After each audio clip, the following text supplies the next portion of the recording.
Hey there guys, DMO73 here, bringing you some more spoiler coverage for the week. We are looking at more fairy tale stuff to kind of back up and see these other characters how to come into the fray. So let's just go ahead and jump right in. So first up we have Snow White of the Crystal Apple. She is a 4-drop 0/0, but when she enters the field, she comes with 2 +1/+1 counters on her for every light magic stone you control. So you imagine casting her for 4, she's probably going to be an 8/8, so that's pretty okay for those stats. But what she does is, for 1 light and removing a +1/+1 counter from herself, you can put one of those counters on another target light J/Resonator. So you kind of use her to move her counters to other stuff. So that's pretty interesting. I do like the fact that she completely ignores bear magic.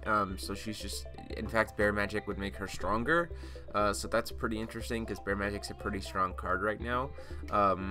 The fact that she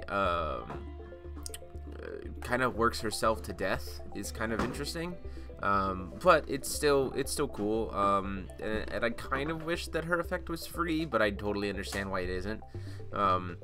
But you know, over time you can kind of move those counters to other things and bump them up too, which is nice. Now we have the 7 Dwarves, who is a 3-drop, essentially a 7/7, because it enters with 7 +1/+1 counters on it. And you can prevent all damage that would be dealt to it. If any damage is prevented this way, however, you have to remove a +1/+1 counter from this card.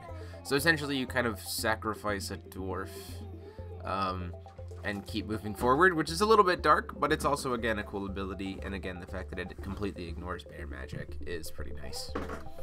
Next up we have Millium's weapon. It is a 1-drop quick cast that just says put 2 +1/+1 counters on target J/Resonator. I really like that. Again, it's nice to be able to just put some permanent plus on something with the +1/+1. Again, helps you get around bear magic, and it's target J/Res, which is also really nice. Next up we have Skyscraper Giant, who is a 7-drop 17/17, so some pretty interesting stats. He has precision and he has barrier from spells, so no spells can touch him, and you can tap him to deal 800 damage to everything on the field without flying, including himself. So he's kind of a board wipe, which is pretty interesting. He's a massive creature all by himself. He's protected from spells, which is nice. Yeah, he's pretty devastating, but he's really expensive, and he's a fairy tale, so Millium can play him for nothing but light. But how do we get this guy out faster? Pretty simple. We have Jack climbing the beanstalk. He is a 3-drop 8/8, so those are pretty good stats. And if he deals damage to your opponent, you can sacrifice Jack and bring out Skyscraper Giant from your deck and put him straight to the field. So that's pretty devastating, especially if you can give Jack flying, get that damage in, and then suddenly they're staring down a 17/17.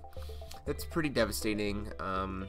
So we'll have to see if this, becomes really applicable. But the fact that you can kind of pull him out from the deck if Jack gets a lucky swing is pretty nice, especially since Fairy Tales has things like Dreams of Flight usually in the main to help Jack get that damage in.